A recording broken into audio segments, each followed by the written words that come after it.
మహిళలకు 33% రిజర్వేషన్లు ప్రవేశపెట్టిన ఘనత ప్రధాని మోదీకి దక్కిందన్నారు బీజేపీ మహిళా మోర్చా అధ్యక్షురాలు శిల్పారెడ్డి.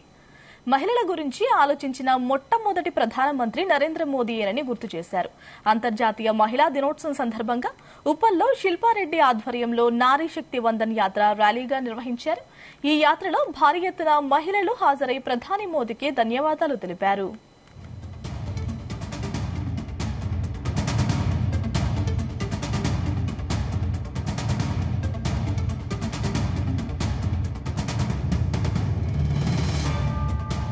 అంతర్జాతీయ మహిళా దినోత్సవం సందర్భంగా ఈరోజు నారీ శక్తి వందన్ ర్యాలీ అని మహిళల్ని ప్రోత్సహిస్తూ మహిళల్ని ఎంపవర్ చేస్తూ మేము ఈ యొక్క ర్యాలీని ఉప్పల్ అసెంబ్లీలో అన్ని డివిజన్లు ఇన్వాల్వ్ చేస్తూ మహిళలందరం ఈ యొక్క ర్యాలీని ప్రధానమంత్రిని అభినందనలు తెలుపుకునే దిశగా మేము ఈ ర్యాలీ చేయడం జరిగింది.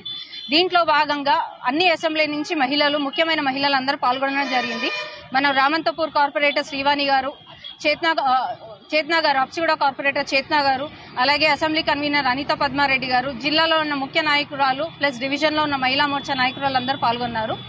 ఈ యొక్క యాత్ర ఉద్దేశము మహిళల గురించి ఏదైతే నరేంద్ర మోడీ గారు చేస్తున్న అభివృద్ధి కార్యక్రమాలు ప్రజలకు కూడా తెలియాలి, స్కీమ్సే గానీ ఏవైనా గానీ ప్రజల్లోకి అందరికీ తెలియాలని ఒక అవగాహనతో ఈ ర్యాలీ చేయడం జరుగుతుంది. ప్రత్యేకంగా ఆయనకు కృతజ్ఞతలు చెప్తూ ఈ ర్యాలీ చేస్తున్నాము. ఎందుకంటే నరేంద్ర మోడీ గారు మహిళల పట్ల ఆలోచించినట్టు ఇంతవరకు ఏ ప్రధాని ఆలోచించలేదు. స్వచ్ఛ భారత్ టాయిలెట్స్ ఫస్ట్ 2014లో ఆయన ప్రధానమంత్రి అయినప్పుడు మహిళల ఆత్మగౌరవం కాపాడే దిశలో ఆయన ఫస్ట్ 34 లక్షల